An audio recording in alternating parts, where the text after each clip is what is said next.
নিউইয়র্কের ম্যানহাটন থেকে আপনাদের সঙ্গে আছি আমি খালেদ মহিউদ্দিন। আহ, আওয়ামী লীগের পতনের পরও নানা বিষয়ে রাজপথে নামছে শিক্ষার্থীরা। সর্বশেষ 7 কলেজ এবং ঢাকা বিশ্ববিদ্যালয়ের সাথে যে দূরত্ব, ঢাকা বিশ্ববিদ্যালয়ের অন্তর্ভুক্তি কি ঢাকা বিশ্ববিদ্যালয়ের বাইরে থাকা, এগুলি নিয়ে রাজপথ উত্তপ্ত হয়ে উঠলো, না অনেকে আহত হলেন। এইসব বিষয় নিয়ে আসলে কথা বলার জন্য শিক্ষা ব্যবস্থা, সার্বিক শিক্ষা ব্যবস্থা, উচ্চতর শিক্ষা ব্যবস্থা, 7 কলেজ, ঢাকা বিশ্ববিদ্যালয়, এগুলি নিয়ে কথা বলার জন্য আমাদের সঙ্গে আজ রয়েছেন বাংলাদেশ উন্মুক্ত বিশ্ববিদ্যালয় বাওবির উপাচার্য অধ্যাপক সাইদ ফেরদৌস। অধ্যাপক সাইদ ফেরদৌস, আপনাকে আমাদের অনুষ্ঠানে স্বাগত জানাই। আপনি আমাদেরকে সময় দিয়েছেন, সেজন্য আমাদের শুভেচ্ছা ও কৃতজ্ঞতা জানবেন। ধন্যবাদ। আমাদের সঙ্গে আরও থাকছেন University of Liberal Arts Bangladesh ইউলেবের সামাজিক বিজ্ঞান অনুষদের ডিন ও গণমাধ্যম অধ্যয়ন ও সাংবাদিকতা বিভাগের প্রধান অধ্যাপক সুমন রহমান, আমার খুব প্রিয় লেখক কবি। অধ্যাপক সাইদ ফেরদৌসও আসলে খুব প্রিয়, দুইজন প্রিয় শ্রদ্ধাভাজন এবং জ্ঞানী মানুষকে সঙ্গে পেয়ে আমরাও নিশ্চয়ই খুব উৎফুল্ল এবং আনন্দিত। এইটা আমাদের দর্শকরাও নিশ্চয়ই আজকে খুবই উপভোগ করবেন। কিন্তু আমি অধ্যাপক সাইদ ফেরদৌসের কাছেই প্রথমে যেতে চাই। অধ্যাপক ফেরদৌস, আমরা অনেকেই বলে থাকেন যে রাজধানীতে যে 7টি কলেজ আছে, এর মধ্যে 2টি মেয়েদের কলেজ, 5টি ছেলে মেয়ে আছে, ওরকম কলেজ। তো ওই 7টি কলেজের সংকটের মূল হয়ে হচ্ছে 2017 সালে জাতীয় বিশ্ববিদ্যালয় থেকে ছাড়িয়ে নিয়ে এদেরকে ঢাকা বিশ্ববিদ্যালয়ের সাথে অন্তর্ভুক্ত করা। তখন বলা হয়েছিল যে এতে জাতীয় বিশ্ববিদ্যালয়ের উপর চাপ কমবে, ঢাকা বিশ্ববিদ্যালয়টা খুব সানন্দে গ্রহণ করতে পারে, ইত্যাদি ইত্যাদি ইত্যাদি। কিন্তু অনেকেই মনে করেন যে এটি ঢাকা বিশ্ববিদ্যালয়ের সাবেক উপাচার্য অধ্যাপক আরিফিন সিদ্দিক এবং জাতীয় বিশ্ববিদ্যালয়ের সাবেক উপাচার্য অধ্যাপক হারুনুর রশিদ, এই দুইজনের ব্যক্তিগত দ্বন্দ্ব বা অতিরিক্ত ভালোবাসা থেকে এটি হয়েছে। সত্যি সত্যি কি শিক্ষকেরা, বিশেষ করে উপাচার্য পর্যায়ের শিক্ষকেরা, এসব বিষয়ে ব্যক্তিগত দ্বন্দ্ব বা মানে আপনার কাছে কি মনে হয়? আপনাদের দুজনের কাছ থেকে এই প্রথম প্রশ্নটা তাই করছে। অধ্যাপক ফেরদৌসকে আগে শুনি। আচ্ছা আচ্ছা, ধন্যবাদ খালেদ। এটা তো আসলে অন্তর্যামী হওয়া ছাড়া এটার উত্তর আসলে দেয়া খুব কঠিন, তাই না? আসলে উপাচার্যরা যে সবাই একই রকম করে চিন্তা করেন, আর আমি তো উপাচার্য নই, উপাচার্য হয়ে উপাচার্যরা কিভাবে চিন্তা করেন এটা তো বলা আমার পক্ষে কঠিন। কিন্তু আমিও খুব বিস্মিত হয়েছি এই এত বছর পরে এই প্রচারণা যখন সামনে এসছে বা এই আলাপচারিতা যখন সামনে এসছে, তার মানে লোকে বিশ্বাস করে, এই আলাপের বিশ্বাসযোগ্যতা আছে।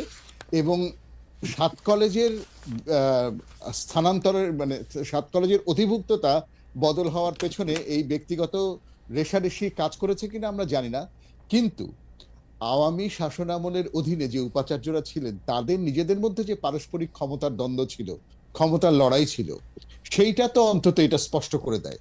তো এইটা খুব মানে আমি সবসময় ভাবি যে জাতীয় বিশ্ববিদ্যালয়ের তো সৃষ্টি হয়েছিল কলেজগুলোকে অধিভুক্ত করার জন্য এবং সেগুলোকে ব্যবহার করার জন্য।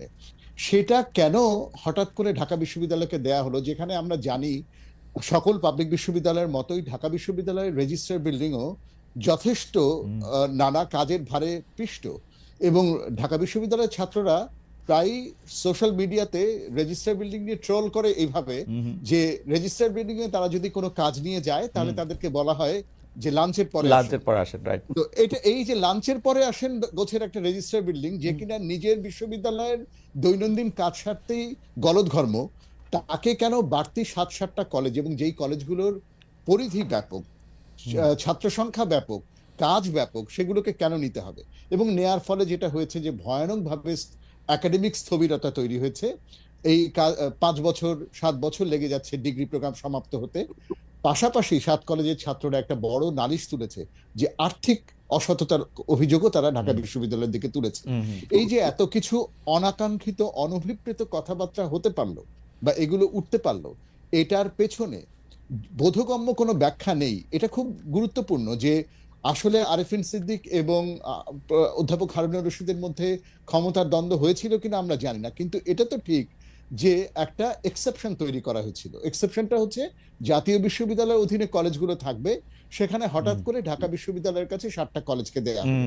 এমন বাজারে এমন কথাও রটনা হয় যে এই কলেজগুলো পাওয়ার সাথে সাথে এই কলেজগুলোর খাতা দেখার কাজ ইত্যাদি ইত্যাদি ঢাকা বিশ্ববিদ্যালয়ের শিক্ষকরা পেলেন। মানে এগুলো তো কোনো ভালো কথা না।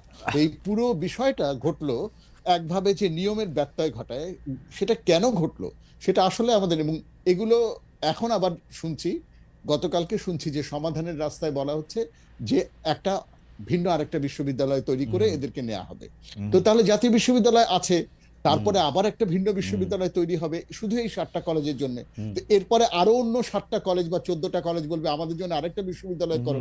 ফলে এগুলো তো কোনো সলিউশন না। তার মানে হচ্ছে আমরা ব্যক্তির দিকে তাকিয়ে, দলের দিকে তাকিয়ে, হ্যাঁ, ব্যক্তি কিংবা গোষ্ঠী স্বার্থের দিকে তাকিয়ে নিয়মকে নিজেদের মতো করে বাঁকিয়ে চুরিয়ে নিজেদের সুবিধা অনুযায়ী কাজ করেছি। তো এইটারই একটা মানে নিকৃষ্টতম দৃষ্টান্ত হয়ে থাকলো 7 কলেজের অধিভুক্ততা নিয়ে এই যে টানাপোড়েন সেটা। স্যার, আমি প্রফেসর সুমন রহমানের কাছে যাওয়ার আগে আপনার সাথে একটু আপনার কাছে একটু, যে আপনি যেটা ক্ষমতার দ্বন্দ্ব বললেন, সেই ক্ষমতার দ্বন্দ্ব তো আসলে ক্ষমতার দ্বন্দ্ব শুনলে মনে হয় যে এটা একটা আদর্শের দ্বন্দ্ব হইতে পারে, এইটা একটা মানে আরো অন্যরকম হইতে পারে, কিন্তু এটা তো অ্যাবসলিউটলি এই ক্ষমতা হচ্ছে বিশ্ববিদ্যালয়ের লোকদেরকে চাকরি দেওয়ার ক্ষমতা, বিশ্ববিদ্যালয়ের রেজিস্টার বিল্ডিংয়ে চাকরি দেওয়ার ক্ষমতা। 2 লাখ ছাত্রছাত্রী এখানে আসে এই 7 কলেজের মধ্যে, তাদের শিক্ষক, কর্মচারী, কর্মকর্তা নিয়োগ দেওয়ার জন্য এই এই এই লড়াই। তাহলে যদি আমি আদর্শের দ্বন্দ্ব বলতাম তাহলে আমি আদর্শের দ্বন্দ্বই বলতাম। ও আচ্ছা আচ্ছা। যদি আমি রাজনৈতিক আদর্শের কথা বলতাম তাহলে আমি আদর্শের দ্বন্দ্বের কথাই বলতাম। আমি বলতাম রাজনৈতিক দৃষ্টিভঙ্গির, হ্যাঁ, রাজনীতির ভিন্নতা, কিন্তু আমি তো বলছি দেখুন, এই পদ পদবিগুলোকে লোকে তো দায়িত্ব হিসেবে দেখে না, এটা তো নিছক একটা দায়িত্ব। আমি বিশ্ববিদ্যালয়ে পড়াই, আমি আবার পড়ানোর কাজেই ফিরে যাব একটা নির্দিষ্ট সময় পরে। আমি এখন একটা দায়িত্বই পালন করছি মাত্র। আমি না আসলে এইখানে অন্য কেউ দায়িত্ব পালন করতে আসতো। আনফরচুনেটলি বাংলাদেশের বিশ্ববিদ্যালয়গুলোতে যারা এই পদে যান তাদের অধিকাংশই মনে করেন যে এগুলো দায়িত্বের চাইতেও অধিকতর হচ্ছে ক্ষমতা। আমি যদি গোপালগঞ্জের লোক হই তাহলে গোপালগঞ্জের লোক দিয়ে আমার প্রশাসনকে ভরিয়ে ফেলবো, আমি যদি অমুক দলের লোক হই তাহলে অমুক দলের লোক দিয়ে ভরিয়ে ফেলবো। হ্যাঁ, আমরা যেমন এখন হঠাৎ করে দেখতেছি যে অনেক গুণীজনের জন্ম এখন চট্টগ্রামে হচ্ছে। হঠাৎ করে চট্টগ্রামে গুণীজনের সংখ্যা বেড়ে গেছে। আপনি আনফরচুনেটলি মানে এটা তো এরকম না যে আনফরচুনেটলি হঠাৎ করে একদিন সকালে ঘুম থেকে উঠে সব বদলে যাবে, তা তো না। ফলে আপনি যেটা বলছেন সেটা দুঃখজনক বা সেটা কাম্য নয়, কিন্তু সেরকমও তো ঘটছে না। আমি খুব খেয়াল করি, আগে দেখা যাইতো যে পদ্মা পার হইলে তার বাড়ি মানিকগঞ্জ হোক বা পদ্মার একটু আগে হোক, হোক, কোনোভাবে গোপালগঞ্জকে টেনে আয় না বলতো এই গোপালগঞ্জের পাশের জেলায়, এই গোপালগঞ্জ বা গ্রেটার ফরিদপুর, এই গোপালগঞ্জের এরকম জেলায় মানে এরকম পরিচয় দিতে চাইতো। এখন ওই জেলার লোকেরা এখন আবার নিজেদেরকে ফরিদপুরের পরিচয় দিতে চায় না, এখন বলে অন্য কিছু, যে আমরা ঢাকা। যাই হোক, আমি প্রফেসর সুমন রহমানের কাছে একটু আসি। প্রফেসর সুমন রহমান, ওই প্রশ্নেরই একটু মানে এইটার কারণ আপনি আসলে কি দেখেন? আমি শুধু একটু যুক্ত করতে চাই যে বর্তমান সরকার বা বর্তমানে যারা দায়িত্বে আছেন তারা কি আসলে মানে একটু ফেল করলেন? মানে প্রফেসর মামুন আহমেদ খুবই সজ্জন মানুষ, আমি তাকে খুব ব্যক্তিগতভাবে চিনি, কিন্তু তিনি যেভাবে ছাত্রছাত্রীদের সঙ্গে কথা বললেন বা ছাত্রছাত্রীরা তাদের সঙ্গে যেভাবে কথা বললো, মানে আমরা ভিডিও যেরকম দেখেছি, এইটাকে আপনি কিরকম মনে করেন? আমি যদি সরকারের জায়গা থেকে বলি যে অন্তর্বর্তীকালের শিক্ষা উপদেষ্টা ডক্টর ওয়াহিদুদ্দিন মাহমুদ বিষয়টাকে নিয়ে যেভাবে কথা বলতেছেন, একটু আপনার কাছ থেকে একটু শুনতে চাই যে আপনি আসলে কিভাবে দেখছেন। ধন্যবাদ খালেদ। আমি আসলে যেটা আমি ফলো করছি জিনিসটা এবং যেটা আমি দেখলাম সেটা হচ্ছে যে একটু ওই যে আপনি প্রসঙ্গটা আনলেন যে 2 উপাচার্যের দ্বন্দ্ব, তো যেখানে আমরা ডেটা নাই বলে আমরা বলতে পারছি না, বাট একটা জিনিস আমাদের মনে আছে যে যখন এই সিদ্ধান্তটা হয়েছিল তখন একদম পাবলিকলি আমাদের জাতীয় বিশ্ববিদ্যালয়ের উপাচার্য তখন যিনি ছিলেন প্রফেসর হারুন, উনি কিন্তু এটাতে অসন্তোষ প্রকাশ করেছিলেন পাবলিকলি, তিনি চাননি এটা।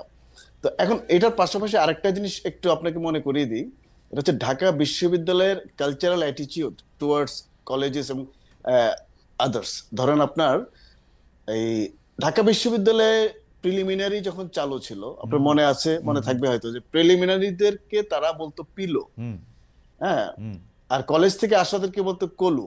সো এটা একটা কাস্ট সিস্টেম কিন্তু ঢাকা বিশ্ববিদ্যালয়ে দীর্ঘদিন ছিল। হ্যাঁ, সো এরা সেকেন্ড ক্লাস সিটিজেন, পিলু এবং কলু। হ্যাঁ, এবং আমার মনে আছে আমি যখন ছাত্র অবস্থায় ঢাকা বিশ্ববিদ্যালয়ে এসেছিলাম, আমি একটা হলের সামনে একটা ছোট নোটিশ দেখেছিলাম, কাগজে টাইপ করে টাঙিয়ে আছে, পিলু এবং কলুদের জন্য আচরণ বিধি, তারা কিভাবে আচরণ করবে, কিভাবে হাঁটবে, স্যাটায়ার ছিল, টয়লেট ব্যবহার করবে, হ্যাঁ, কোন টয়লেট ব্যবহার করবে, হ্যাঁ, কয়জন একসাথে হাঁটতে পারবে, স্যাটায়ার। কিন্তু এটা কিন্তু আসলে ওদের যে কালচারাল অ্যাটিটিউডটা সেটা কিন্তু প্রকাশ করে। এখন যে বিশ্ববিদ্যালয়ের ছাত্র এবং শিক্ষকের মধ্যে এই ধরনের একটা কালচারাল অ্যাটিটিউড আছে কলেজে পড়ুয়াদের ব্যাপারে এবং তাদেরকে তার বিশ্ববিদ্যালয়ে অ্যাসিমিলেট করার ব্যাপারে বা অ্যাকোমোডেট করার ব্যাপারে, সেই বিশ্ববিদ্যালয়কে উইদাউট এনি কালচারাল নেগোসিয়েশন আপনি যদি হঠাৎ করে তার দায়িত্ব দিয়ে দেন, তাহলে ব্যাপারটা যা হওয়ার কথা ছিল সেটাই হয়েছে। একদিকে যেমন Absolutely. ঢাকা বিশ্ববিদ্যালয়ের অদক্ষতা, অন্যদিকে হচ্ছে তাদের আসলে কালচারাল নেগলিজেন্স, হ্যাঁ, এই এন্টায়ার কমিউনিটির ব্যাপারে তারা একে অদক্ষ, দ্বিতীয়ত তাদের আসলে ইচ্ছা নাই, সদিচ্ছাই নাই। তারা বুঝতেই চেষ্টা করেনি যে প্রবলেমটাকে তারা কিভাবে ডিল করবে, তাদের সেই দক্ষতা আছে কিনা, যোগ্যতা আছে কিনা। তারা একটা রিসোর্স আকারে দেখেছে সেটা, যেটা সাইদ ফেরদৌস বলেছেন যে খাতা দেখার কাজ, বাড়তি কিছু টাকা, বাড়তি কিছু ক্ষমতা, সেটা তারা এনজয় করার চেষ্টা করছে। নিয়োগ পদোন্নতি। So এই যে এই এন্টায়ার জিনিসটা, এটাকে রিসোর্স আকারে দেখা, এটাকে একটা ম্যানেজেবল প্রবলেম আকারে না দেখা, এটারই মানে ফলশ্রুতি কিন্তু আসলে এই এখনকার যে আন্দোলন। হ্যাঁ, আমি বলবো যে আমরা অনেকেই ট্রল করেছে যে তিতুমির বিশ্ববিদ্যালয়ের ছেলেরা বিশ্ববিদ্যালয়ের সাইনবোর্ড লাগিয়ে দিয়েছে, কলেজের ছেলেরা বিশ্ববিদ্যালয়ে লাগিয়ে দিয়েছে। তো এখন এই যে বিশ্ববিদ্যালয়ে লাগিয়ে দিয়েছে, আপনি হাসাহাসি করতে পারেন, কিন্তু এটার মধ্যে কিন্তু পরিষ্কার একটা মেসেজ আছে যে তারা আসলে কেন বিশ্ববিদ্যালয়ে লাগিয়েছে। কারণ যে বিশ্ববিদ্যালয়ের অধীনে তাদের থাকার কথা, সে বিশ্ববিদ্যালয় ফাংশন করছে না। তো তারা কি করবে? তাদের তো আসলে উপায় নাই। তারা একটা অটোনমি চাচ্ছে, কোনোভাবে একটা অটোনমি চাচ্ছে, যাতে তাদের সেশন জব মুক্ত হতে পারে তারা। তো এইটা কিন্তু আমরা আসলে দিতে ব্যর্থ হয়েছি। এবং আপনি যেটা বলেছেন যে উপাচার্য ঢাকা বিশ্ববিদ্যালয়ের যিনি যে আচরণগুলো করেছেন বা তার সাথে যে আচরণ হয়েছে, দুটিও দুঃখজনক। কিন্তু আমি বলবো যে শিক্ষক হিসেবে ওনার আচরণটা হয়তো আরেকটু ইয়ে হওয়া দরকার ছিল, ডিফেন্সিভ হওয়া দরকার ছিল। কিন্তু তিনি যে বিরক্তিটা প্রকাশ করেছেন, সেই বিরক্তিটা আমি নিশ্চিত না সেই বিরক্তির মূলে কি ওই যে অ্যাটিটিউড যেটার কথা আমি বললাম, হিস্টোরিক্যাল অ্যাটিটিউড, সেই অ্যাটিটিউডের কোনো রোল আছে কিনা। আমার কিন্তু দেখে এরকমই মনে হলো। তো ওটুকুই আমি বলবো। আপনি কি জনাব প্রফেসর ডক্টর ওয়াহিদুদ্দিন মাহমুদের অবস্থান নিয়ে কোনো কিছু বলবেন? যে শিক্ষা উপদেষ্টা তিনি আসলে মানে তার কথা থেকে আমরা কেমন জানি মেসেজ পাইতে গিয়া উল্টাটা পাই, মনে হয় যে আরেকটু ভয় পাওয়া যায়, মানে এরকম মনে হয় কিনা? মানে তিনি তো আসলে স্পেসিফিক করে কিছু একদিক দিয়া উনি অন্য শিক্ষামন্ত্রীর চেয়ে ভালো, মানে ধমক দেন না, ইয়া বেতন বন্ধ করে দিবেন এই টাইপের একটা ইয়া দেন না, কিন্তু উনি তো কেন আছেন বা কি বলছেন সেটা আমি ভালো বুঝতে পারি না। আপনি বুঝতে পারেন কিনা? আমাকে বলছেন? জি জি। আচ্ছা, বিষয়টা হচ্ছে যে ওয়াহিদুদ্দিন মাহমুদ খুবই সজ্জন ব্যক্তি, তিনি প্রবীণ ব্যক্তি, কিন্তু প্রবলেমটা অ্যাকচুয়ালি এই ইন্টারিম সরকারের যে প্রস্তাবিত মানে কাল, যেই সময়টা থাকবে বলে আমরা অনুমান করি, এবং এই যে পিরিয়ডটা, এই পিরিয়ডটা কিন্তু সবাইকে যার যার কাজের কমপ্লিশনের ব্যাপারে একটা সেন্স দিচ্ছে যে হচ্ছে আপনার হচ্ছে এতখানি সময়। তো এখন এই প্রবলেমটা আসলে এই লাইফ টাইম, ইন্টারিম পিরিয়ডের এই লাইফ টাইমের থেকে অনেক বড় একটা মানে প্রবলেম। এই লাইফ টাইমে এটা ম্যানেজেবল না। তো এখন এইটা একটা বড় জিনিস, এবং এইটাকে হ্যান্ডেল করা কিভাবে, আপনি কি করবেন? আপনি ঢাকা বিশ্ববিদ্যালয়ে ফাংশন করছে না, so will they go back to national university? না, সেটাও সম্ভব না। তাহলে কি করবে? একটা সেপারেট বিশ্ববিদ্যালয় কিভাবে সম্ভব? মানে ইউজিসি তো বিশ্ববিদ্যালয় না। সো অনেকগুলো সমস্যা কিন্তু এখানে আছে। সো ইউজিসি কে আপনি আসলে ইউজিসি দিয়ে সেটা হ্যান্ডেল করতে পারছেন না। একটা সেপারেট বিশ্ববিদ্যালয় স্থাপন করতে গেলে এই সরকারের আমলে সেটা কিভাবে সম্ভব, সেটা নিয়ে পলিসি কোয়েশ্চেন আছে। এখন না, কিন্তু প্রফেসর রহমান, আপনার কাছে কি মনে হয় না যে যদি ঘোষণাটা যদি সেপারেট বিশ্ববিদ্যালয় করতেই হয়, তাহলে যে ঘোষণাটা এখন এসে 4-5 বছর পরেও করা যায়, কিন্তু এখন এটাকে যেভাবে রাখা হয়েছে, এখন কিন্তু আপনি দেখবেন যে মানে খুবই ভোলাটাইল একটা অবস্থা আছে। হয়তো আমরা এই মুহূর্তে বুঝতেছি না, কিন্তু আসলে অনেকগুলি শিক্ষার্থী শিক্ষা জীবন, তারপরে তারা তো এখন ইয়াং, তাদের মারামারিরও একটা, এইটা কি এরকম ঝুলায় রাখা হইতেছে কিনা? মানে আমি প্রফেসর রহমান, আমি আসলে ডক্টর ওয়াহিদুদ্দিন মাহমুদকে বুঝতেই চাই যে তিনি কি আসলে দেখতে পাচ্ছেন সামনে যে কি হইতে পারতেছে। আমার কাছে মনে হচ্ছে যে তার যে বক্তব্যটা আমরা পাচ্ছি সেটা হচ্ছে আমরা বলি না যে থিঙ্কিং অ্যালাউড। আচ্ছা, হ্যাঁ, সো বেসিক্যালি উনি আসলে সশব্দে চিন্তা করছেন। হ্যাঁ, বিকজ ডেফিনেটলি আপনি এত দ্রুত একটা পলিসি ডিসিশনে পৌঁছানো আমার কাছে মনে হয় খুবই কঠিন, খুব ফার্মলি পৌঁছানো সম্ভব। সো আমরা আসলে একটা কনফিউশন দেখতে পাচ্ছি ওনার মধ্যে। এই কনফিউশনটা আমি মনে করি যে খুব আনজাস্টিফাইড না, এই কনফিউশনটা থাকারই কথা। কিন্তু হ্যাঁ, তো এই কনফিউশনটা থেকে ধীরে ধীরে কিন্তু আগাচ্ছেন। ওনার বক্তব্যটা যদি আপনি দেখেন, জি আমরা যদি একটু পজিটিভলি দেখতে চেষ্টা করি, ওনার কালকের বক্তব্য এবং আজকের বক্তব্যের মধ্যে কিন্তু তফাৎ আছে। আজকে কিন্তু তিনি বলছেন যে হ্যাঁ, একটা বিশ্ববিদ্যালয় স্থাপনের চিন্তা সরকার করছে। তো এখন সেটা রকম কি হবে তারা নিশ্চিত না। আশা করছি আগামীকালকে এ বিষয়ে আমরা হয়তো আরেকটা আপডেট পাবো, ওকে সেখানে হয়তো একটা ফরম্যাট আমরা পাবো। ওকে তো আগাচ্ছে, আমি মনে করি, আমি স্টিল আশাবাদী যে আগাচ্ছে, কিন্তু অবশ্যই প্রবলেমটা আমরা যে যতখানি ইন্টারভেন করছি তার চেয়ে বড় একটা প্রবলেম, ওকে এটা আমাদের মনে রাখতে হবে। আমি একটু প্রফেসর সাইদ ফেরদৌসের কাছে যাই। প্রফেসর সুমন রহমান, আপনাকে ধন্যবাদ। আমি প্রফেসর সাইদ ফেরদৌসের কাছে এই প্রশ্নটা নিয়েও আসলে আপনার একটু মতামত শুনতে চাইবো যে আমরা কি আসলে জুলাই আগস্টের সেই অসাধারণ একটি আন্দোলন, বিপ্লব, অভ্যুত্থান আমরা যেভাবেই বলি না কেন, তারপরে কি আমরা একটা উইয়ার দে হয়ে যেতে দেখলাম খুব দ্রুত, যে ছাত্র বা সমন্বয়করা এক দল, বাকিরা বিভিন্ন বিভিন্ন দল, কখনো প্রফেসর সুমন রহমান এই দল অথবা অন্য দল, মানে আমি একটা নাম বলার জন্যই বললাম। তো এইটা কি মানে একটা উইয়ার দে খুব দ্রুত হয়ে গেল? যেমন আমরা দেখলাম যে হাসনাত আব্দুল্লাহ সমন্বয়কদের একজন, তিনি আসলে সেইখানে এই দুই দলের মাঝখানে যাতে এই সংঘর্ষ যাতে রক্তক্ষয়ের দিকে না যায়, তিনি আসলে এটা আটকাতেই গেলেন। কিন্তু আমরা এক সাংঘাতিক রকমের উল্লাস দেখতে পেলাম, ওকে ভুয়া বলে তাড়িয়ে দিয়েছে, ওকে আর কেউ মানতেছে না। এইটা আপনি আসলে কিভাবে দেখেন? এবং পাশাপাশি দর্শকরা একটা প্রশ্ন করতেছেন যে এই যে শিক্ষকদের অবমাননা, এইটা আসলে এই 5 আগস্টের পরে এত বেশি করা হয়েছে যে কোনটা যে ভালো কারণে করা হয়েছে, কোনটা খারাপ কারণে করা হয়েছে, এটাই এখন একটা বোঝা মুশকিল। আপনি যদি একটু বলতেন। অধ্যাপক ফেরদৌসকে শুনে আমরা অধ্যাপক রহমানকেও এই প্রসঙ্গে একটু শুনতে চাই। অধ্যাপক সাইদ ফেরদৌস। আম, ধন্যবাদ খালেদ। এটা একটা বড় প্রশ্ন আসলে, একটু খুলে আসলে আলাপটা হওয়া দরকার। সেটা হচ্ছে, দেখেন, 5ই আগস্টে একটা ঘটনা ঘটেছে, সেটা হচ্ছে যে দীর্ঘদিনের যে জগদ্দল পাথর, যে স্বৈরশাসন, তার অবসান ঘটেছে। কিন্তু এটা তো এরকম না যে রূপকথার গল্প না, যে ডাইনি মরে গেল আর প্রাসাদের রাজকন্যা জেগে উঠলো ঘুম থেকে, আর গাছে গাছে ফুল ফুটলো আর পাখি গাইতে শুরু করলো। রূপকথায় এটা ঘটে যে ডাইনি মরে যাওয়ার মাত্র ডাইনির মায়াজাল কেটে যায়, আর তখন সবাই, হ্যাঁ, জীবিত মানুষেরা সব মৃতের দেশ থেকে ফিরে আসে এবং আনন্দ করতে থাকে। রূপকথায় এটা ঘটে, বাস্তবে তো এটা ঘটবে না। ফলে স্বৈরশাসন চলে গেছে, কিন্তু তার তো লিগেসি আছে। তার লিগেসি শুধু, ধরেন, আমরা বারবার বলি অর্থনীতি শেষ হয়ে গেছে, রাজনীতি শেষ হয়ে গেছে, কোনো প্রতিষ্ঠান নাই, সেগুলো তো আছেই। ধরেন প্রতিষ্ঠানগুলো চূড়ান্ত দলীয়করণ হয়েছে, আইন কানুন বলে কোনো কিছু তোয়াক্কা কোনো প্রতিষ্ঠানে হচ্ছে না, যে যার মতো সুবিধা মতো সেটাকে নিজের মতো করে নিয়েছে, সেগুলো তো আছেই। কিন্তু ধরেন আমাদের সামাজিক এবং সাংস্কৃতিক পরিসরেও এই যে দীর্ঘ স্বৈরশাসন, তার একটা ছাপ কি ছিল না? আমরাও কি নিজেদের মনের ভেতরে ছোট ছোট, হ্যাঁ, স্বৈরাচারী হয়ে, ছোট বড় স্বৈরাচারী হয়ে উঠিনি? ফলে যারা শেখ হাসিনার বিরুদ্ধে দাঁড়িয়েছি, যারা স্বৈরাচারকে ঠেকিয়েছি, তাদের মধ্যেও কি এমন এলিমেন্ট ছিল না? ফলে এটা কিন্তু খুব প্রত্যাশিত ছিলই। এটা কি আমরা জানতাম না যে শেখ হাসিনা সরে যাওয়া মাত্র, শেখ হাসিনা যতক্ষণ সামনে, ততক্ষণ যে ভিন্ন রাজনীতির, ভিন্ন, হ্যাঁ, বর্গের মানুষের সাথে আমি একসাথে দাঁড়াচ্ছি, শেখ হাসিনার বিরুদ্ধে দাঁড়ানোর সময় আমরা বলছি, খুব সাহসিকতার সাথে আমরা বলছি যে হোক না আবু সাইদ জামাত, তাতে কি হয়েছে? হ্যাঁ, আমি জামাতের রাজনীতি করি না, কিন্তু হোক আবু সাইদ জামাত, তাই বলে কি তাকে মেরে ফেলা যায় কিনা?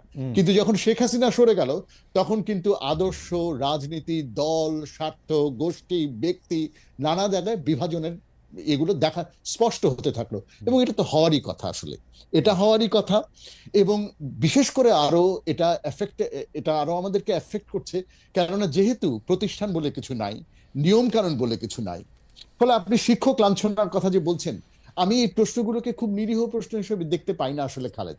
শিক্ষক লাঞ্ছনা নিশ্চয়ই ঘটেছে, শিক্ষক লাঞ্ছনার ঘটনা নিশ্চয়ই ঘটেছে, এবং সেগুলোর মধ্যে নিশ্চয়ই, যেমন আপনি ঠিক যেমন করে বলছিলেন যে কোনটা যে ভালো কারণে, কোনটা যে মন্দ কারণে, তার মানে হচ্ছে কোনোটাই ভালো কারণ তো আসলে কোনোটাই না।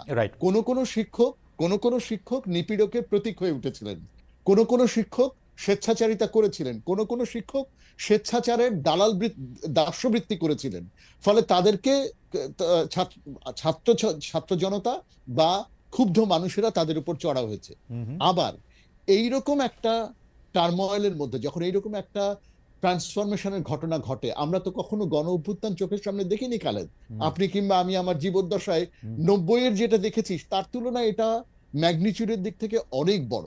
তো এইরকম একটা সময়ে কে কার পেটে কখন কোন দিক থেকে ছুরি মেরে দেয়, হ্যাঁ, 71-এর গল্পটা অনেকদিন পরে শুনতে যেমন মনে হয় রাজাকার বনাম মুক্তিযোদ্ধা, কিন্তু আমাকে ডাচ গবেষক উইলিয়াম ভ্যান স্যান্ডেল অনেক বছর আগে বলেছিলেন যে তোমার কি মনে হয় না যে এই যে রাজাকার আর মুক্তিযোদ্ধার ক্যাটেগরাইজেশন, এখানে বাংলাদেশের গ্রামীণ সমাজের যে কৃষিজ সম্পর্ক এবং জমি নিয়ে যে বিবাদ, সেটাও এই ডাইমেনশনের সাথে জড়িয়ে বিষয়টাকে জটিল করে তোলে।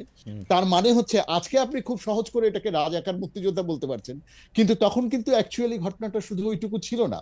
তো এখনো ঠিক কে কার ব্যক্তিগত স্বার্থে, গোষ্ঠী স্বার্থে, কোন কোন স্বার্থ চরিতার্থ করার জন্য কার পিঠে ছুরি বসিয়ে দিচ্ছে, কি অভিযোগ তুলে, ঘটতেই পারে, এইরকমটা ঘটতেই পারে। কিন্তু আমি বলবো 5ই আগস্টের সময় Bangladesh did a splendid thing. বাংলাদেশে 5ই আগস্টের মুহূর্তে যত অরাজকতা হতে পারত বলে আশঙ্কা ছিল, খোদ আওয়ামী লীগের মন্ত্রীরাই, ওবায়দুল কাদের নিজ মুখে বলেছিলেন যে তারা যখন নেমে যাবেন তখন কি হবে। সেই তুলনায় আমি খালেদ কোনো আত্মতৃপ্তির কথা বলছি না, আমি কোনো ডিফেন্সেও যাচ্ছি না, আমি কাউকে ডিফেন্ড করার দায়িত্ব নিয়ে বসি নাই, আমি নিজেকেও ডিফেন্ড করছি না, আমার কোনো আত্মতৃপ্তিও নাই। কিন্তু এটাও আমি মনে করি যে 5ই আগস্টের পরে বাংলাদেশের মানুষ যথেষ্ট রেস্ট্রেইন ছিল, তারপরেও যে দুঃখজনক ঘটনা কোথাও ঘটে নাই, হ্যাঁ শিক্ষককে লাঞ্ছিত হতে দেখি নাই তা না, সেটা হচ্ছে একটা। আর আপনি আরেকটা জিনিস যেন এই এই এটার আগে ঢোকার আগে সুমনের ওই আলাপের থেকে কোনখানে এসেছিলেন, ও এই যে we are they, we are দে প্রসঙ্গ, উই আর দে তো হবেই খালেদ, মানে এটা তো আমি আপনাকে বললামই যে উই আর দে হবারই কথা। কিন্তু কতগুলো মৌলিক জায়গাতে আমাদের সম্ভবত এখনো ঐকমত্যের প্রয়োজন ছিল, কিন্তু সেই জায়গাগুলো সম্ভবত আমরা একটু একটু করে হারাচ্ছি। সেটা দুঃখজনক বা সেটা চিন্তার।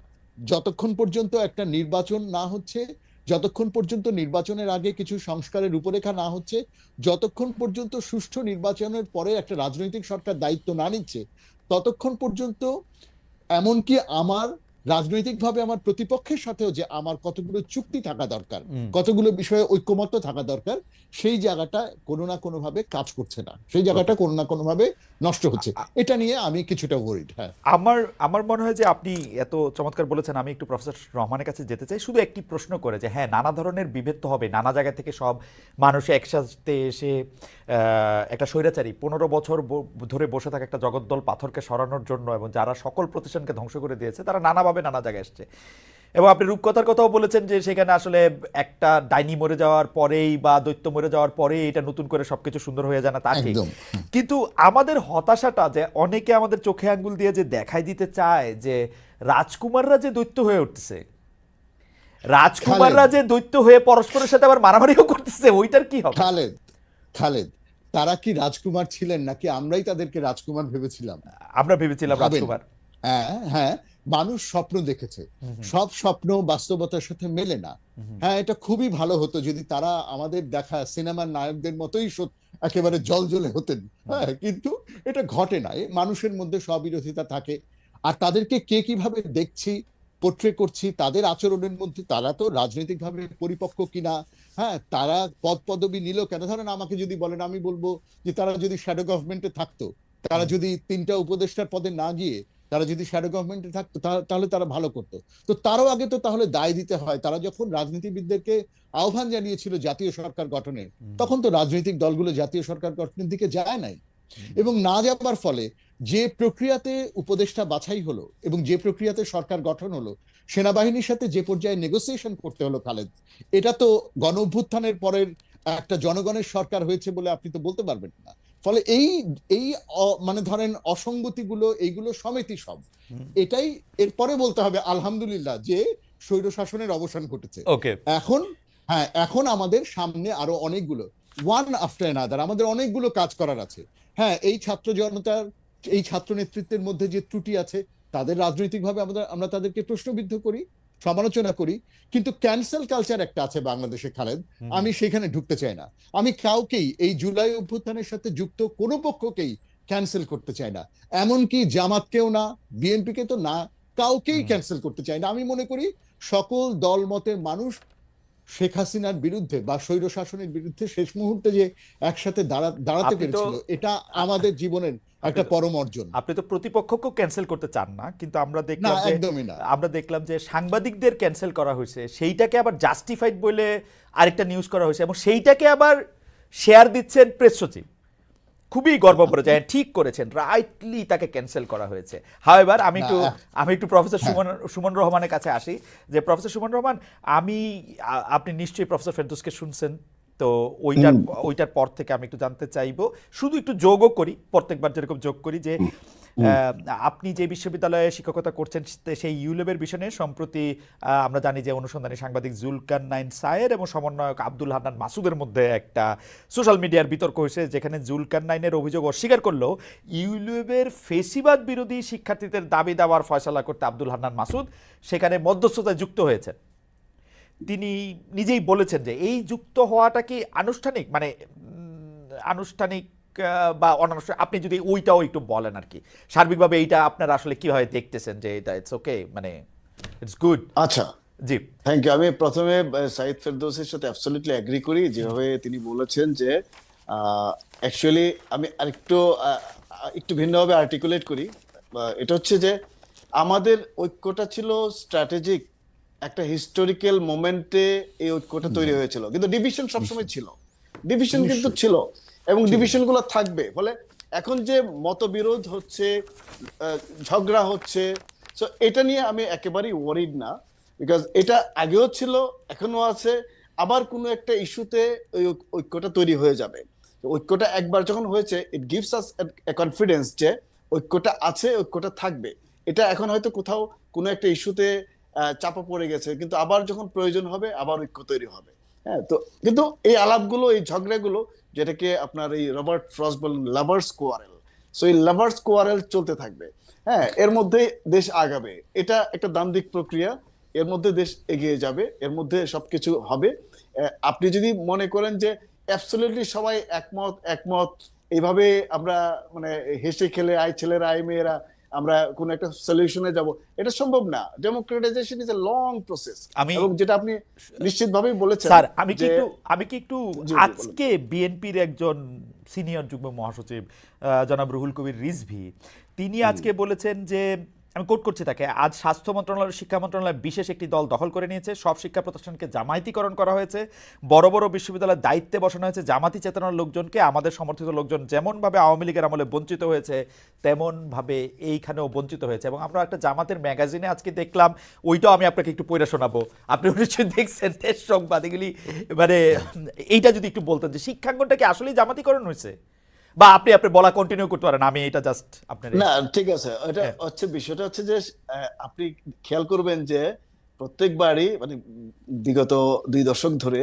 যখনই আমরা এই যে রাজনীতির একটা বড় রকমের ইডিওলজিক্যাল ইম্প্যাক্ট পড়ে, কিন্তু টেক্সট বইয়ের উপরে, টেক্সট বই become kind of a site. হ্যাঁ, যে এখানে আপনার পলিটিসাইজেশনটা খুব মারাত্মক ভাবে হয়। যেই ক্ষমতায় আসুক, এসে প্রথম সে হাত দিয়ে টেক্সট বইয়ে মানে শিক্ষিত করতে চায় বাচ্চাকে তার তার মতো। জামাতে যে এটা বললেন যে তার যে মুক্তিযুদ্ধের ন্যারেটিভটা ছাপা হয়েছে, সো হ্যাঁ, ডেফিনেটলি এটা বলার পরে তো আমাদের তাকে ধমক দিতেই হবে যে এই বগিযোগী তো চলবে না, এই ধরনের আলাপ এখন হবে না। তো তারা তাদের মতো করে বলার চেষ্টা করেছে, কিন্তু আমরা জানি যে এইভাবে চোখে ধোলা দেওয়া যাবে না। এবং যেটি সুন্দর করে আমাদের এটিএম গুলাম কিবরিয়া তার স্ট্যাটাসে লিখেছিলেন, খুব সুন্দর। উনি বলেছিলেন যে জামাত এবং আওয়ামী লীগ হচ্ছে পরস্পরের অল্টার ইগো। হ্যাঁ, যে তারা আওয়ামী লীগ যেমন এই এখনকার এই হত্যাকাণ্ডের দায় স্বীকার করছে না, জামাতও 71-এর হত্যাকাণ্ডের দায় স্বীকার করছে না, এবং জামাত হত্যাকাণ্ডের দায় স্বীকার করলে আওয়ামী লীগের উপর এখনকার হত্যাকাণ্ডের দায় স্বীকার করার চাপটা পড়বে। ফলে আলটিমেটলি এখানে এই নাটক চলবে না। আপনাদের আসলে প্রত্যেককে ইতিহাসের দায়টা ঘাড়ে নিতে হবে, না নিলে আপনাদেরকে আমরা মানে জাতি আপনাদেরকে ক্ষমা করবে না। এটা হচ্ছে মানে একদমই আমাদের মনে হয় যে এই বোঝাপড়া ছাড়া আপনি যেই হন, আপনাকে এই বোঝাপড়ার মধ্য দিয়ে যেতে হবে। জনাব এটিএম গোলাম কিবরিয়ার কথা বলছিলেন জনাব অধ্যাপক সুমন রহমান, আমি উনার ফেসবুক স্ট্যাটাসে আছে, যতদিন জামাত ইসলামী তাদের 71 সালের স্ট্যান্ড রিইনফোর্স করবে ততদিন আওয়ামী লীগ প্রাসঙ্গিক থাকবে, এরা পরস্পরের অল্টার ইগো, ইন্টিমেট এনিমি, বাংলাদেশে পায়ের শেকল এই দুই গণহত্যাকারী দল, অনুশোচনাবিহীন সাইকোপ্যাথিক। ওকে, এই পাকিস্তানপন্থী ও ভারতপন্থী পলিটিক্যাল প্যারাসাইটদের বাইরে বাংলাদেশ পন্থা খুঁজতে হবে। আল্লাহর কাছে শকর যে জুলাইয়ের পরেদের ব্যাপারে এখন কথা বলা যাচ্ছে। 15 বছর এরা মজলুম ছিল, তাই চুপ ছিলাম, আর থাকবো না। যাদের গায়ে ইতিহাসের গোবর, গোসল করে না আসলে তাদের সাথে আর কথা বলবো না। এটিএম গোলাম কিবরিয়া। আসলে আপনি ঠিকই বলেছেন যে মানে খুবই মানে মানে পজিশনটা খুব নিয়েছেন। তো প্রফেসর সুমন রহমান, আপনাকে ধন্যবাদ জানাই। আমি একটু প্রফেসর সাইদ ফেরদৌসের কাছে যেতে চাই। প্রফেসর সাইদ ফেরদৌস, আমি এই শিক্ষাঙ্গনে জামাতিকরণ প্রসঙ্গে, তো এখন ঘটনা হচ্ছে যে প্রফেসর সাইদ ফেরদৌসকে আমরা মানে এটা একটা খুবই মজার ব্যাপার। শিক্ষাঙ্গন যদি জামাতিকরণই করা হইতো তাহলে সবার আগে প্রফেসর সাইদ ফেরদৌসকে আসলে বাদ দিতে হইতো। প্রফেসর সাইদ ফেরদৌসকে কেমনে পদায়ন করা হয়েছে এবং সেই শিক্ষা ব্যবস্থাও কেমনে জামাতিকরণ হয়েছে এটা বলা খুব মুশকিল। আবার আমি কয়েকজনকে দেখি যে এটা আসলে ঠিকই হয়েছে। আপনার থেকে একটু মতামত একটু শুনতে চাই। তার আগে স্যার আমি একটু একটু আপনার অনুমতি নিয়ে আমরা দর্শকদের কাছে জানতে চাইছিলাম যে ঢাকা বিশ্ববিদ্যালয়ের অধীনে থাকছে না সরকারি 7 কলেজ, এগুলির জন্য আলাদা বিশ্ববিদ্যালয় দরকার বলে মনে করেন কিনা? শতকরা 35% মনে করছেন যে হ্যাঁ এদের জন্য আলাদা করে ইয়াটা একটু কি জানি বলে, producer would you please show the, তো ওই এইটার মধ্যে থেকে হচ্ছে যে শতকরা 35% দর্শক মনে করেন যে হ্যাঁ এইটা আলাদা বিশ্ববিদ্যালয় দরকার, শতকরা 65% মনে করেন যে আলাদা বিশ্ববিদ্যালয় দরকার নাই। একদিনেরও কম সময় 50,000 দর্শক ভোট দিয়েছেন। আমি একটু জনাব অধ্যাপক সাইদ ফেরদৌসের কাছে যেতে চাই যে স্যার আপনার কাছে কি মনে হয় যে মানে জামায়াতিকরণ করা হয়েছে কিনা শিক্ষা এবং স্বাস্থ্য খাত স্পেসিফিকলি বলা হইতেছে, অনেকে উদাহরণও দিতে চায়। আমি আসলে এই ধরনের আলাপে আমার একটাই অস্বস্তি কাজ করে। আমি আমার অনেক বন্ধু বান্ধব বা সহকর্মীকে দেখি, তাদের এই দক্ষতা আছে, তারা প্রায় সব জানতার মতো করে এটা বলে ফেলতে পারেন নিশ্চিত করে। আমি এই জায়গাগুলো নিশ্চিত করে বলতে পারি না। কিন্তু দেখেন, যখনই পট পরিবর্তন হয়, বাংলাদেশে 50 বছরের ইতিহাসে তো এটাই ঘটেছে যে যখনই পট পরিবর্তন হয়েছে তখনই আমরা দেখেছি যে শিক্ষা প্রতিষ্ঠানগুলোতে, হ্যাঁ, বা সরকারি চাকরিতে ঊর্ধ্বতন পদে, হ্যাঁ, এই দলের লোক সরে গিয়ে ওই দলের লোক এসছে। এখন জামাত যদি এসে থাকে, এবার এত কথা হচ্ছে কেন? তার মানে হচ্ছে আওয়ামী লীগ সরে গেল, তাহলে ডিফল্ট চয়েস কি ছিল? তাহলে যে বিএনপি। এখন বিএনপি বাদে যেখানে যেখানে যা কেউ আসতে পারে, যেহেতু জামাত এখন বিএনপির সবচাইতে বড় রাজনৈতিক কন্টেন্ডার, সবচাইতে বড় রাজনৈতিক প্রতিপক্ষ হিসেবে মাঠে আবির্ভূত, জামাত নিশ্চয়ই চেষ্টা করবে যেই সুবিধাটা বিএনপি নিত এই সরকারি পদ পদবিতে গুরুত্বপূর্ণ জায়গাতে, বিএনপি যে সেই জায়গাটাতে, যেই জায়গাতে আওয়ামী লীগ এতদিন বসেছিল, জামাত নিশ্চয়ই সেখানে দখল করতে চাইবে। ফলে দেখেন, আমি কিন্তু এটা দেখি, এবং এই পুরো লড়াইটা হচ্ছে রাজনীতির মাঠের লড়াই। সেটা শিক্ষা প্রতিষ্ঠানে, পাঠ্যপুস্তকে, হাসপাতালে, সব জায়গাতেই আপনি দেখতে পাবেন কম বেশি। হ্যাঁ, আগে সাচিপের গুরুত্ব ছিল, এখন আসবে আপনার ড্যাবের গুরুত্ব, ধরেন কথার কথা। তো এগুলো তো ঘটবে তো। এবং আগে নীল দল ছিল, এখন সবাই হঠাৎ করে আপনার হঠাৎ করে গোলাপি না, একেবারে সাদা হয়ে যাবে সবাই, তাই না? তো হঠাৎ করে সাদা হয়ে যাবে একদম। তো এখন তো এগুলো ঘটে, এগুলো বাংলাদেশে ঘটে। এবং আমি বলবো না যে বাংলাদেশের যেটা রুহুল কবির রিজভী বলছেন সেটার মধ্যে যে কোনো সত্যতা নাই, তা আমি বলবো না। কিন্তু আবার ধরেন, এই যে আপনি আমার উদাহরণ নিয়ে আসলেন, আমি খুব ভালো উদাহরণ না। আমার ধারণা যে এরকম আপনি খুব বেশি লোক পাবেন না যারা কোনো সরাসরি কোনো দলীয় রাজনীতিতে সম্পৃক্ত না, কিন্তু তারা নিয়োগ পেয়েছেন, সেটা আপনি পাবেন না। অন্তত সিম্প্যাথাইজার, খুব স্ট্রংলি সিম্প্যাথাইজার এমন মানুষজনকেই সাধারণত এবারও আপনি পাবেন বেশিরভাগ ক্ষেত্রে। তবে আমার রিজভী ভাইয়ের কথা প্রসঙ্গে আমার এইটা বলার থাকে যে দেখেন, মানে উনি যেটা বলছেন সেটা সত্য, কিন্তু তারপরে কি, মানে এটা তো এরকমই তো হওয়ার কথা যে একটা দল সরে গেছে, এবার অন্য দল আসবে। এখন যদি সব জায়গায় বিএনপি থাকতো, যদি সব জায়গায় বিএনপি বসে যেত, তাহলে তো রিজভী ভাই এই কথাটা আর বলতেন না। কিন্তু অন্তর্বর্তীকালীন সরকার বইলাই এইটাকে মনে হইতেছে যে এটা একটু বেশি, কখনো মনে হইতেছে যে এটা অমুক দলকে বা তমুক দলকে অনেক বেশি সহায়তা করছে। আপনি দেখবেন সরকারের উপদেষ্টারাও বলতেছে আপনারা যে এইখানে এই প্রভাব বিস্তারের কথা বলতেছেন, তাহলে আপনারা যে সচিবদের মধ্যে প্রভাব বিস্তার করেন, তদবির করেন, সেগুলিও বন্ধ করতে হবে। মানে এটা একটা আসলে তার মানে হচ্ছে অন্তর্বর্তীকালীন সরকারের যে দলবিযুক্ততা থাকার কথা, যে দলনিরপেক্ষতা, দলবিযুক্ততা থাকার কথা, রিজভির কথা, রুহুল কবির রিজভির কথায় কিংবা বিএনপির অ্যাক্টিভিস্টদের কথায় মনে হচ্ছে যে সেই দল সেটার বিরুদ্ধে তারা অভিযোগটা তুলছেন যে ওকে।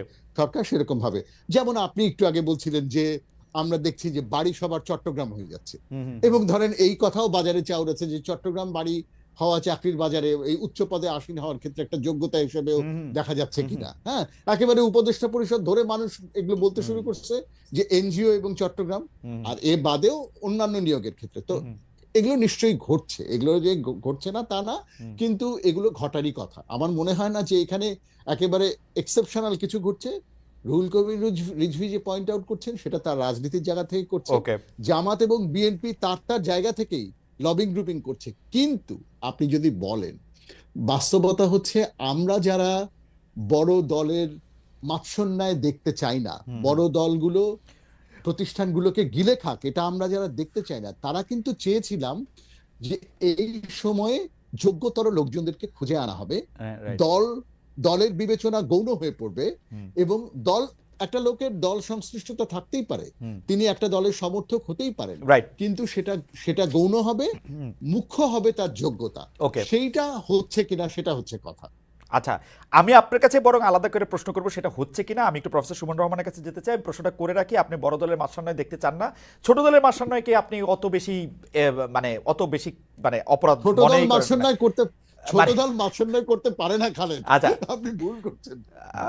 পারে কি পারে না, বাংলাদেশে আসলে এটা একটা মোটামুটি ভাবে সব সম্ভবের দেশ। আমাদেরকে একটু প্রফেসর সুমন রহমানের কাছে অরিজিনাল প্রশ্নের আগেই একটা প্রশ্ন নিয়ে ফিরতে হচ্ছে, কারণ অনেকেই বলছেন যে অধ্যাপক রহমান হান্নান মাসুদের ব্যাপারে আসলে কিছু বলতে চাইছিলেন, আমার প্রশ্নের তোরে হয়তো সেটি হারিয়ে গেছে, এটা যদি একটু বলতেন প্রফেসর রহমান।